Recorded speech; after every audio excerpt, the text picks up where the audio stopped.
Hello student, आज हम discuss करेंगे क्लास 12 का फर्स्ट चैप्टर सॉल्यूशन। ठीक है,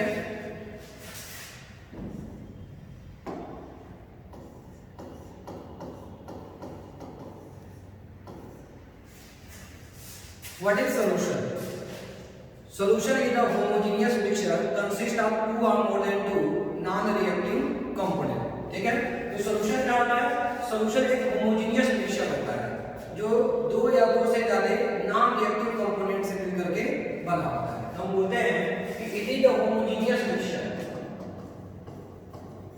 it is a homogeneous mixture consist of two or more than two non-reacting components। ठीक है, तो जो सॉल्यूशन होता है वह दो या दो से ज्यादा नॉन रिएक्टिव कंपोनेंट से मिलकर के बना होता है। ये कैसा मिक्सचर होता है? होमोजेनियस मिक्सचर होता है। What do mean homogeneous mixture? कि ऐसा मिक्सचर जिसमें कंपोनेंट की प्रॉपर्टी और उसका composition through out the solution क्या हो? यूनिफॉर्मली हो। मतलब यूनिफॉर्मली दूसरे को क्या हो? डिस्ट्रीब्यूटेड हो कंपोनेंट्स सॉल्यूशन के अंदर। तो ऐसे मिक्सचर को हम लोग बोलते हैं क्या है? Homogeneous mixture. जैसे मान लीजिए कि आपने एक बीकर में क्या लिया? आपने एक बीकर में ये वाटर लिया एज ए सॉल्वेंट और इसमें कुछ शुगर के पार्टिकल्स ऐड कर दिए। ठीक है, तो अगर आप इस सॉल्यूशन को शेक नहीं करोगे तो होगा क्या कि जो ऊपर का जो पार्ट है सॉल्यूशन का, ठीक है, इसका स्वीटनेस क्या होगा? कम होगा और नीचे के पार्ट का स्वीटनेस क्या होगा? ज्यादा होगा। इसका मतलब क्या होगा कि नीचे वाले पार्ट में शुगर डिजॉल्व है अच्छे अमाउंट में, जबकि ऊपर वाले पार्ट में शुगर डिजॉल्व अच्छे अमाउंट में नहीं है। इसलिए नीचे वाला पार्ट जो है वो स्वीट ज्यादा है और ऊपर वाला पार्ट जो है वो स्वीट कम है। इसका मतलब कि यहाँ पर जो कंपोनेंट्स है शुगर के, उनका डिस्ट्रीब्यूशन यूनिफॉर्मली नहीं है। लेकिन वहीं अगर मैं क्या करता हूँ, इसको अच्छे से शेक कर देता हूँ इस सॉल्यूशन को, तो ये जो शुगर के पार्टिकल्स हैं ये यूनिफॉर्मली रूप से क्या होंगे? डिस्ट्रीब्यूटेड हो जाएंगे ओवर द सॉल्यूशन, जिससे इनकी प्रॉपर्टी भी क्या होगी? यूनिफॉर्मली होगी थ्रू आउट द सॉल्यूशन। ठीक है, तो हमने क्या कहा? हमने ये कहा कि सॉल्यूशन जो है वो क्या है? Solution is the homogeneous mixture consist of two और more than two non reactive components. यहां देखिए मैंने एक वर्ड यूज किया है, non reactive components. Non reactive components का मतलब कि जिन कंपोनेंट्स को मिला करके आप सॉल्यूशन बना रहे हो वो कंपोनेंट आपस में रिएक्ट नहीं करना चाहिए। अगर वो कंपोनेंट्स आपस में रिएक्ट कर रहा है तो उस केस में क्या होगा? उस केस में आपका सॉल्यूशन का फॉर्मेशन नहीं होगा, या तो मिक्सचर बन जाएगा नहीं तो कंपाउंड बन जाएगा, मतलब मिक्सचर नहीं बनेगा। ठीक है, तो सॉल्यूशन बनाने के लिए नेसेसरी कंडीशन है कि जिन कंपोनेंट को आप मिला करके सॉल्यूशन बना रहे हो वो कंपोनेंट्स आपस में रिएक्ट नहीं करनी चाहिए। मतलब हमको कंपोनेंट्स कैसा चाहिए? नॉन रिएक्टिव कंपोनेंट्स चाहिए। ठीक है, अब देखिए अगर आप दो कंपोनेंट्स को लेकर के सॉल्यूशन बना रहे हो, ठीक है, टू कंपोनेंट्स, ठीक है, हम ये कहते हैं कि अगर टू कंपोनेंट्स हैं सॉल्यूशन फॉर्मेशन में, अगर टू कंपोनेंट्स, अगर दो कंपोनेंट्स को लेकर के आप सॉल्यूशन बना रहे हो मिक्स करके, तो ऐसे सॉल्यूशन हम लोग बोलते क्या है? Binary solution. क्या बोलते हैं? Binary solution. बाइनरी सॉल्यूशन क्या होता है? बाइनरी सॉल्यूशन आर दो solution which consist of two components, जो दो कंपोनेंट से मिलकर बना होता है। तो ऐसे सॉल्यूशन को हम बाइनरी सॉल्यूशन बोलते हैं। अगर कंपोनेंट्स आपने बढ़ा दिया, 2 से क्या कर दिया आपने? 3 कर दिया, 3 कंपोनेंट्स। तो इस केस में इस सॉल्यूशन को क्या बोलेंगे? टर्नरी सॉल्यूशन बोलेंगे। क्या बोलेंगे? टर्नरी सॉल्यूशन बोलेंगे। और अगर आपने फिर कंपोनेंट्स को इंक्रीज किया, मतलब आपने 4 कंपोनेंट्स का सॉल्यूशन बनाया, तो ऐसे केस में ऐसे सॉल्यूशन को हम क्या बोलेंगे? क्वाटरनरी सॉल्यूशन बोलेंगे। क्वाटरनरी सॉल्यूशन बोलेंगे। और अगर n कंपोनेंट्स को लेकर के आपने बहुत सारे कंपोनेंट्स को लेकर के आपने सॉल्यूशन बनाया, तो ऐसे सॉल्यूशन को क्या बोलेंगे? n कंपोनेंट NAND सॉल्यूशन बोलेंगे, n कंपोनेंट सॉल्यूशन बोलेंगे। ठीक है, तो अगर दो कंपोनेंट को मिलाकर सॉल्यूशन बनाते हैं तो उसको बोलते हैं बाइनरी सॉल्यूशन, 3 कंपोनेंट को मिलाकर सॉल्यूशन बनाते हैं तो उसको बोलते हैं टेनरी सॉल्यूशन, 4 कंपोनेंट को मिलाकर आप सॉल्यूशन बनाते हो तो उसको बोलते हैं क्वार्टरली सॉल्यूशन, और बहुत सारे कंपोनेंट्स को मिक्स करके अगर आप सॉल्यूशन बनाते हो तो उसको क्या बोलते हैं n कंपोनेंट्स सॉल्यूशन बोलते हैं। जैसे एग्जांपल मान लीजिए आप ले लीजिए कि अगर मेरे पास वाटर है, ठीक है, और उस वाटर मैंने क्या डाल दिया, शुगर डाल दिया, तो कितने कंपोनेंट्स हुए, 2, वाटर एंड शुगर। तो ऐसे सॉल्यूशन को क्या बोलेंगे हम लोग, बाइनरी सॉल्यूशन।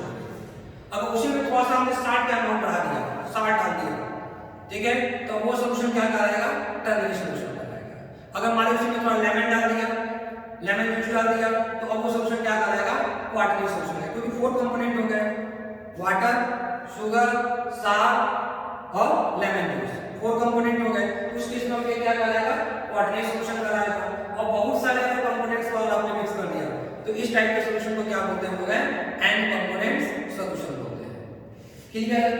अब हमको जो डिस्कस करना है वो डिस्कस करना है बाइनरी सॉल्यूशन को लेकर के। बाइनरी सॉल्यूशन मतलब 2 कंपोनेंट सॉल्यूशन, इसमें 2 कंपोनेंट्स होते हैं। तो अगर 2 कंपोनेंट्स होते हैं इसमें एक कंपोनेंट्स को हम लोग क्या बोलते हैं, एक कंपोनेंट्स को हम लोग बोलते हैं सॉल्यूट और दूसरे कंपोनेंट्स को क्या बोलते हैं, सॉल्वेंट।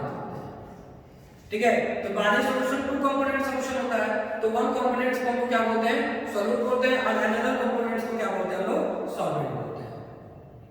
सॉल्यूट क्या है, सॉल्वेंट क्या है, तो सॉल्यूट हम उसे बोलते हैं कि सॉल्यूशन में जिस कंपोनेंट का अमाउंट लेस होता है, ठीक है, जो लेस अमाउंट में प्रेजेंट होता है, वो कंपोनेंट जो लेस अमाउंट में प्रेजेंट होता है उसको हम लोग क्या बोलते हैं, सॉल्यूट बोलते हैं।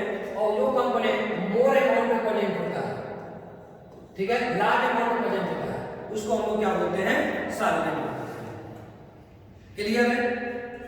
अच्छा, इसमें एक चीज ध्यान रखिएगा, क्या कि जब भी आप सॉल्यूशन का फॉर्मेशन कराते हैं, ठीक है, जब भी आप सॉल्यूशन का फॉर्मेशन करते हो तो उस केस में क्या होता है कि जो फिजिकल स्टेट सॉल्वेंट का होता है वही फिजिकल स्टेट किसका आता है, सॉल्यूशन का भी आता है।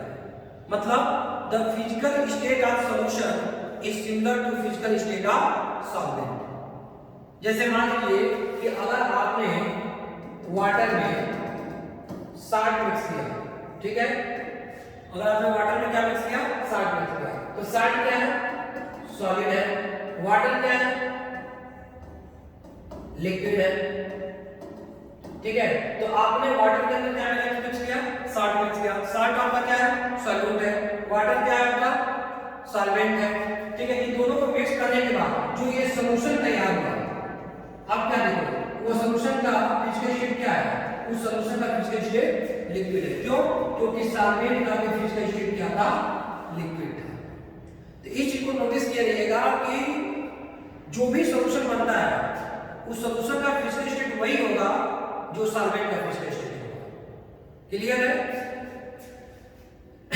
ये आपका हो गया बाइनरी सॉल्यूशन। ठीक है, अब हम ये कहते हैं कि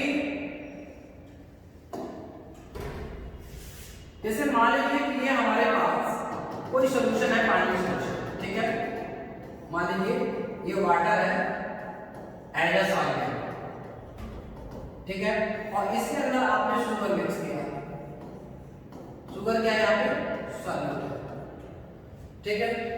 अब अगर आप इस सॉल्यूशन के अंदर सॉल्वेंट का अमाउंट बढ़ाते जा रहे हैं, अगर आप इस सॉल्यूशन के अंदर सॉल्वेंट का अमाउंट बढ़ाते जा रहे हैं, ठीक है, सॉल्वेंट बढ़ रहा है, तो इस केस में हम बोलते हैं ये सॉल्यूशन क्या हो रहा है, डाइल्यूटेड हो रहा है, ये सॉल्यूशन क्या हो रहा है, डाइल्यूटेड हो रहा है, और ऐसे सॉल्यूशन को क्या बोलते हैं, डाइल्यूट सॉल्यूशन।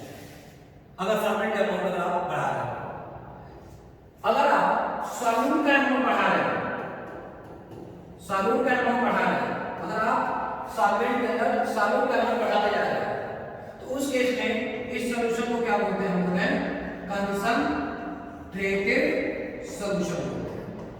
क्या बोलते हैं, कंसंट्रेटेड सॉल्यूशन। आप देखेंगे बुक में कई बार जो है इस तरह से स्टार्ट करके लिखा था कॉम, और डाइल्यूटेड फॉर्म को स्टार्ट करके क्या लिखते हैं, DIL, ठीक है, तो डाइल्यूटेड फॉर्म को स्टार्ट करके लिखते हैं DIL, और कंसंट्रेटेड को स्टार्ट करके क्या लिखते हैं, कॉम लिखते हैं। आप लैब में देखते हो कि लिखा आता है concentrate sulphuric acid, dilute sulphuric acid.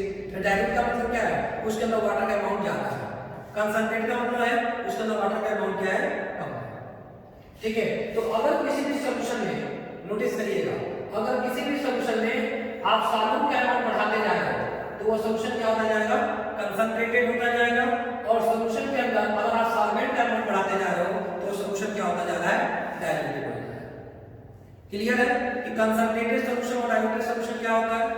Concentrated solution मतलब सॉल्यूट का अमाउंट आप बढ़ा रहे हो, डाइल्यूटेड सॉल्यूशन मतलब आप सॉल्वेंट का अमाउंट बढ़ा रहे हो। क्लियर है। अब देखिए, अब हम बात करते हैं टाइप्स ऑफ सॉल्यूशन को लेकर। टाइप्स ऑफ सॉल्यूशन मतलब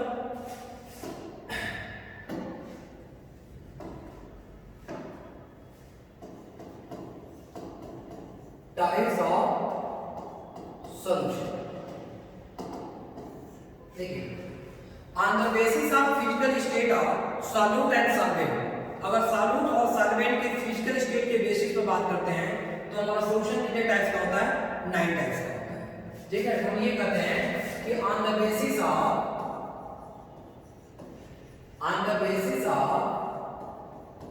physical state of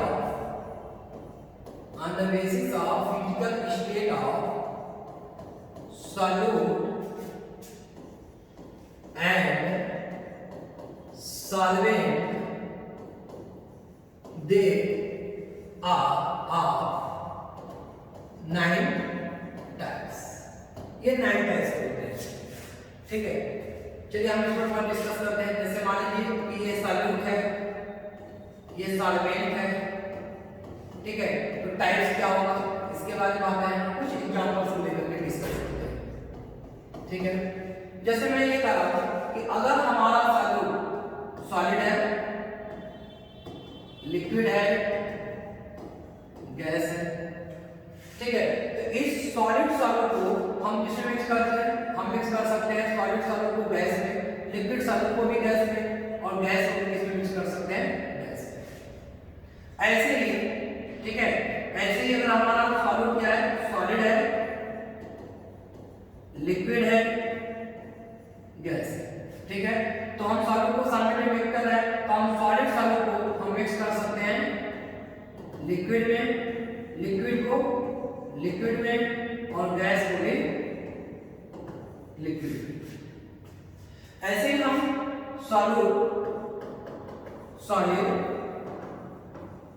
liquid, gas, तो हम सॉलिड सॉल्यूट को हम मिक्स कर सकते हैं सॉलिड सॉल्वेंट में, लिक्विड सॉल्यूट को मिक्स कर सकते हैं सॉलिड सॉल्वेंट में, और गैस सॉल्यूट को भी मिक्स कर सकते हैं सॉलिड सॉल्वेंट। क्लियर है। अब हम टाइप्स की बात करते हैं तो यहां पर क्या हो रहा है कि अब यहां पर हम डिस्कस करें, यहां पर हम डिस्कस करते हैं तो ये हमारा सॉल्यूट है, ये सॉल्वेंट है, टाइप है, एग्जांपल है। ठीक है, चलिए हम भाई को डिस्कस करते हैं। हमने सॉलिड सॉल्यूट को हमने गैसियस सॉल्वेंट में डिवाइड किया, तो ऐसे सॉल्यूशन हम क्या बोलते हैं, सॉलिड इन गैस सॉल्यूशन।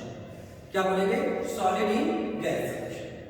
ऐसे अगर मैं लिक्विड सॉल्यूट को गैस सॉल्वेंट में डिवाइड करता हूं तो हम इसे क्या बोलेंगे, लिक्विड इन गैस सॉल्यूशन। और इसको हम क्या बोल सकते हैं, गैस इन गैस सॉल्यूशन। इसको क्या बोल सकते हैं, सॉलिड इन लिक्विड सॉल्यूशन। इसको हम क्या बोल सकते हैं, लिक्विड इन लिक्विड सॉल्यूशन। इसे हम क्या बोल सकते हैं, गैस इन लिक्विड सॉल्यूशन। इसे हम क्या बोल सकते हैं, सॉलिड इन सॉलिड सॉल्यूशन। इसे हम क्या बोल सकते हैं, लिक्विड इन सॉलिड सॉल्यूशन। और इसे हम क्या बोल सकते हैं, गैस इन सॉलिड सॉल्यूशन। चलिए थोड़ा सा एग्जांपल को लेकर के डिस्कस करते हैं जिससे कि और कांसेप्ट क्लियर होगा हमारा। ठीक है, हम बात कर रहे हैं सॉलिड इन गैस। ठीक है, सॉलिड इन गैस, तो इस केस में हम एग्जांपल क्या ले सकते हैं, हम ले सकते हैं आयोडीन। आयोडीन, देखिए आप अच्छी तरह से जानते हो कि आयोडीन होता है? सॉलिड होता है। और उसका नेचर कैसा होता है? सब्लिमाइन नेचर का होता है। तो अगर किसी जार में मैं आयोडीन को ले रहा हूँ तो आयोडीन क्या है? सॉलिड है। और वो क्या है? सब्लिमाइन होकर किसमें चला जा रहा है? गैसियस फॉर्म में। तो सॉलिड किसके अंदर है? गैस के अंदर है। ये कैसा एग्जांपल हो गया? Solid in gas. या आप ये भी कर सकते हो, आप पढ़ सकते हो कि डस्ट पार्टिकल्स इन एयर। आप ये भी एग्जांपल ले सकते हो कि एयर के अंदर डस्ट के पार्टिकल का होना। डस्ट के पार्टिकल कैसे होते हैं? सॉलिड होते हैं। और एयर क्या है हमारा? गैस है। तो यहाँ पे क्या है? सॉलिड किसमें है? गैस के फॉर्म में है। अगर हम बात करते हैं लिक्विड इन गैस, तो हम इसका एग्जांपल ले सकते हैं chloroform in nitrogen gas. Chloroform क्या होता है? लिक्विड होता है। और नाइट्रोजन किस फॉर्म में होता है? गैस के फॉर्म में होता है। ठीक है, तो अगर मैं क्लोरोफॉर्म को नाइट्रोजन गैस में रखूं, ठीक है, तो यहाँ पर इसका एग्जांपल हो गया लिक्विड इन गैस का हो गया। ठीक है, या आप ये भी कर सकते हो कि वाटर ड्रॉपलेट्स इन एयर या ह्यूमिड एयर। ठीक है, तो जो वाटर के ड्रॉपलेट्स है वो किस फॉर्म में है? लिक्विड के फॉर्म में। और कहां बने थे? एयर में। एयर क्या है आपका? गैस है। वाटर ड्रॉपलेट्स क्या है? लिक्विड है। किसका एग्जांपल हो गया? Liquid in gas. अगर हम गैस इन गैस की बात करते हैं तो बहुत सिंपल से एग्जांपल ले सकते हैं, जैसे एयर क्या होता है? गैसेस मिक्सचर होता है। बहुत सारे गैसेस का क्या होता है? मिक्सचर होता है। जैसे O2 इन N2, ठीक है, हीलियम इन O2। ठीक है, तो हम गैस के लिए एग्जांपल को बेस्ट ले सकते हैं एयर। हमारा क्या है? एयर हमारा गैस इन गैस सॉल्यूशन है। अब हम बात करते हैं सॉलिड इन लिक्विड की। तो अगर सॉलिड इन लिक्विड की बात करें तो हम यहां पे एग्जांपल ले सकते हैं सॉल्ट इन वाटर या शुगर इन वाटर। अगर मैं शुगर को वाटर में डिजॉल्व करूं या सॉल्ट को वाटर में डिजॉल्व करूं तो जो सॉल्यूशन बनेगा कैसा बनेगा? सॉलिड इन लिक्विड बनेगा। ऐसे अगर मैं लिक्विड इन लिक्विड की बात करूं तो मैं कह सकता हूं अल्कोहल इन वाटर। ठीक है, अल्कोहल क्या है? लिक्विड है। उसको किसमें डिजॉल्व किया? वाटर में। तो वाटर क्या है? लिक्विड है। तो लिक्विड इन लिक्विड सॉल्यूशन बन के तैयार हो गया। ऐसे अगर मैं बात करूं गैस इन लिक्विड, तो गैस इन लिक्विड के क्या एग्जांपल ले सकता हूं? मैं दे सकता हूं वाटर इन मैं यहां पे एग्जांपल ले सकता हूं O2 in water. Oxygen gas water में क्या है? डिजॉल्व है। तो ऑक्सीजन क्या है? गैस है। वाटर क्या है? लिक्विड है। तो गैस इन लिक्विड हो गया। चलिए अब नेक्स्ट एग्जांपल हम लेते हैं सॉलिड इन सॉलिड का। सॉलिड इन सॉलिड का एग्जांपल क्या हो सकता है? सबसे बेस्ट एग्जांपल है एलआई क्या होता है? हम लोग पढ़े हुए हैं LI is the homogeneous mixture. जैसा कि मैंने आपको बताया था कि सॉल्यूशन क्या होता है? मैंने बताया था सॉल्यूशन क्या है? होमोजेनियस मिक्सचर है। इसका मतलब कि एलआई क्या है? एलआई एक सॉल्यूशन है। बताइए कैसा मिक्सचर है? होमोजेनियस मिक्सचर है एलआई। ठीक है, अब जैसे आप एग्जांपल ले सकते हैं ब्रास, ब्रोंज। ठीक है, ये सब क्या है? एलआई है। तो एलआई कैसा मिक्सचर, कैसा सॉल्यूशन है? Solid solution. अब ऐसे बात करते हैं liquid in solid. Liquid solid का क्या एग्जांपल ले सकते हैं? Metal amalgam. अच्छा, अमलगम वर्ड कहां यूज करते हैं? तो अमलगम वर्ड यूज करते हैं मरकरी के लिए। कब मरकरी के लिए अमलगम यूज करते हैं? जब मरकरी किसी मेटल के साथ होता है तो उस केस में मरकरी को हम क्या बोलते हैं? अमलगम बोलते हैं। जैसे मरकरी अगर सोडियम के साथ है तो हम क्या बोलेंगे? Sodium amalgam. कॉपर के साथ है कॉपर अमलगम। जिंक के साथ मरकरी है तो क्या बोलेंगे? Zinc amalgam. तो अमलगम वर्ड का यूज करते हैं जब मरकरी किसके साथ होता है? जब मरकरी किसी मेटल के साथ होता है तो उसके लिए हम क्या यूज करते हैं? अमलगम। ठीक है, अच्छा, मरकरी किस स्टेट में होता है? लिक्विड स्टेट में। और मेटल क्या है? किस स्टेट में? सॉलिड स्टेट में। तो यहाँ पर क्या हुआ? लिक्विड कहाँ है? मरकरी लिक्विड कहाँ है? सॉलिड मेटल में। क्लियर है? तो कैसा सॉल्यूशन बना? Liquid in solid solution. अब हम बात करते हैं गैस इन सॉलिड के बारे में। तो गैस इन सॉलिड किसमें क्या हो सकता है? आपको मालूम है H2 प्लस निकिल, प्लेटिनम और पैलेडियम ले लें। हमने आपको पढ़ाया है कि जब हम एल्कीन का रिएक्शन हाइड्रोजन के साथ कराते हैं in the presence of nickel, platinum और पैलेडियम, तो उस केस में क्या होता है, ये बॉन्ड टूट जाता है और एक हाइड्रोजन यहाँ पे और एक हाइड्रोजन यहाँ पे आ जाता है। एल्कीन से क्या बन जाता है, एल्कीन। तो यहाँ पर हम लेते क्या है, H2 इन निकिल। एक्चुअली होता क्या है कि जो निकिल जो होते हैं, जो निकिल के पार्टिकल्स होते हैं, ठीक है, इसके अंदर वॉइड्स होते हैं। वॉइड्स मतलब एम्प्टी स्पेस, वॉइड्स होते हैं, एम्प्टी स्पेस होता है, और इसी एम्प्टी स्पेस में हाइड्रोजन गैस जाकर के क्या कर जाता है, फिल हो जाता है। तो हाइड्रोजन क्या है, गैस है, और ये निकिल है, तो निकिल क्या है, सॉलिड है। तो कैसे क्या हो गया, gas in solid. Gas in solid का क्या बन गया, हमारा सॉल्यूशन बन गया। It's okay. अच्छा, एक चीज और का ध्यान रखिएगा, अब देखिए, अब एक चीज ध्यान रखिएगा कि कई बार टर्म आता है aqueous and non aqueous solution. Aqueous solution क्या होता है, हाँ इसको ध्यान दीजिएगा। एक्वस सॉल्यूशन क्या होता है, जब हमारा, ध्यान दीजिएगा कि जब हमारा सॉल्यूशन जो है वह वाटर सॉल्वेंट से बना हो, मतलब वाटर से बना हो, मतलब जिस सॉल्यूशन में सॉल्वेंट क्या हो, वाटर हो।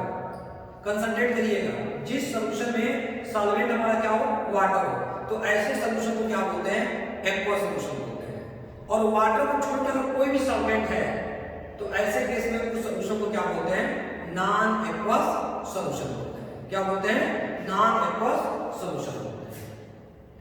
अब थोड़ा सा एक चीज और ध्यान देंगे। अच्छा, आप हमको ये बताइए कि जो ऊपर की जो तीन यहाँ पे एग्जांपल्स हैं, ठीक है, solid in gas, liquid in gas, gas in gas, तो ये जो सॉल्यूशन बनेगा उस सॉल्यूशन का फिजिकल स्टेट क्या होगा। तो अभी मैंने आपको बताया था कि जो फिजिकल स्टेट सॉल्वेंट का होता है वही फिजिकल स्टेट सॉल्यूशन का भी होता है। तो इसका मतलब ये हुआ कि इन तीनों के केस में आपका सॉल्वेंट क्या है, गैस है। तो अगर सॉल्वेंट गैस है तो ये जो सॉल्यूशन बनेगा वो सॉल्यूशन कैसा बनेगा, गैसियस बनेगा।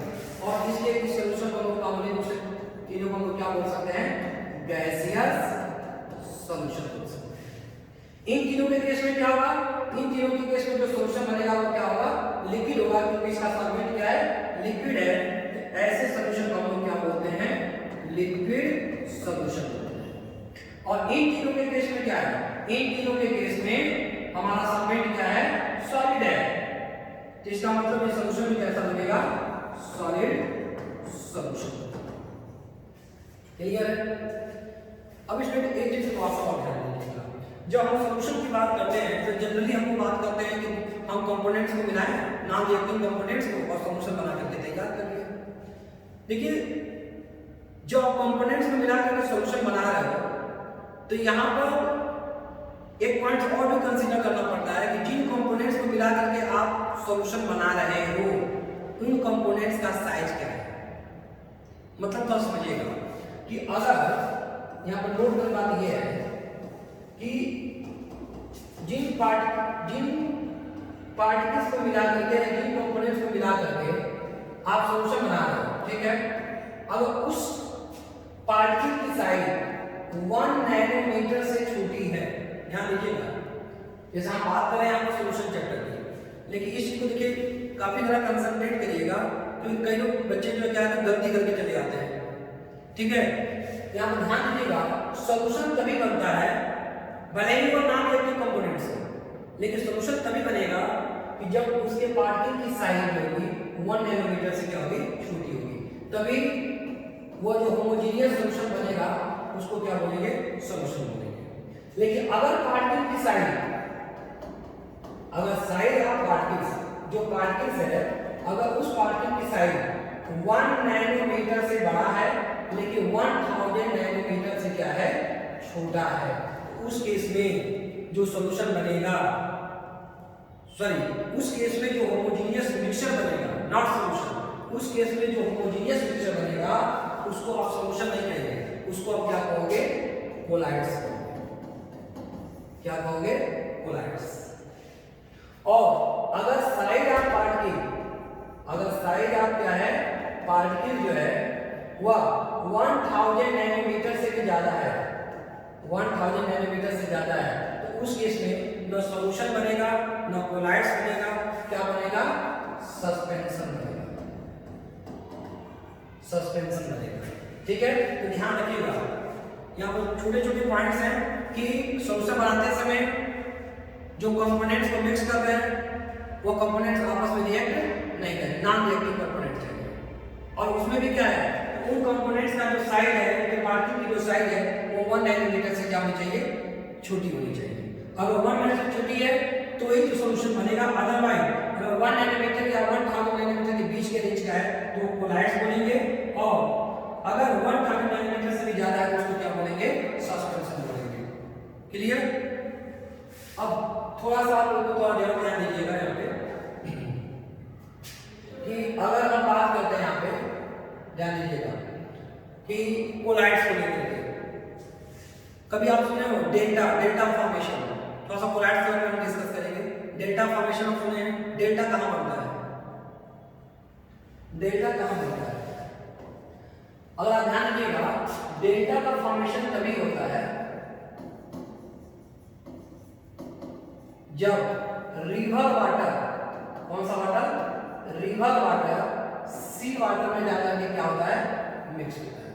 जब रिवर वाटर सी वाटर मिक्स होता है तो वहीं पे डेल्टा का फॉर्मेशन होता है। ऐसा क्यों? ऐसा क्यों होता है? क्योंकि जो रिवर वाटर आ रहा है पहाड़ों से होते हुए, ठीक है, पहाड़ों से होते हुए, चट्टान से होते हुए आ रहा है, इसमें छोटे छोटे पार्टिकल्स होते हैं, ठीक है, मिट्टी के पार्टिकल्स, स्टोन के पार्टिकल्स, बहुत सारे पार्टिकल्स होते हैं, ठीक है। और जब ये पार्टिकल्स टकराते हैं तो इनके ऊपर चार्ज जनरेट होता है। क्या जनरेट होता है? चार्ज जनरेट होता है, positive charge negative charge generate होता है। और सी चार्ज के अंदर क्या है? अब मान लो सोडियम क्लोराइड है, सोडियम में कैसा चार्ज है? पॉजिटिव, क्लोरीन में कैसा चार्ज है?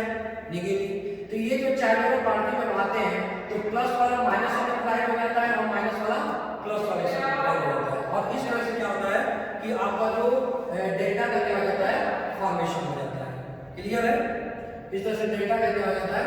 फॉर्मेशन होता है। तो ये डेल्टा जो बनता है वह इन रिवर वाटर के सी वाटर के साथ मिक्स होने से बनता है। क्लियर है? रिवर वाटर जब सी वाटर के साथ जाकर क्या करता है? मिक्स करता है, तो वही पर डेल्टा का फॉर्मेशन होता है। और ये ध्यान से कि ये जो पार्टिकल आते हैं ना, ये भी इनकी जो साइज है तो क्या होती है? कोलाइड्स की बात होती है, मतलब इन पार्टिकल की साइज 1 नैनोमीटर से 1000 नैनोमीटर के रेंज की होती है। जैसे मड होता है वो भी क्या है? कोलाइड्स है, ठीक है। तो यहाँ पर मैं ये आपसे बताना चाह रहा हूँ कि सॉल्यूशन का मतलब सिर्फ ये नहीं होता है कि पार्टिकल नॉन रिएक्टिव कंपोनेंट्स होने चाहिए, मतलब ये भी होता है कि जिन कंपोनेंट्स को मिलाकर आप बना रहे हो उनके पार्टिकल की साइज क्या होनी चाहिए? 1 नैनोमीटर से इस छोटी होनी चाहिए, इस मान, तब जाकर के सॉल्यूशन का क्या होता है? फॉर्मेशन। ठीक है, आप इनका स्क्रीनशॉट ले लीजिए।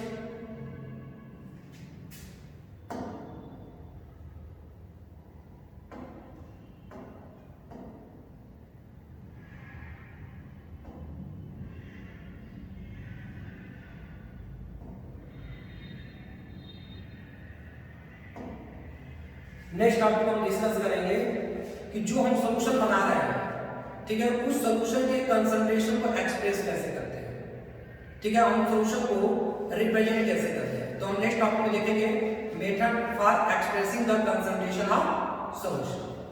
ठीक है, थैंक यू।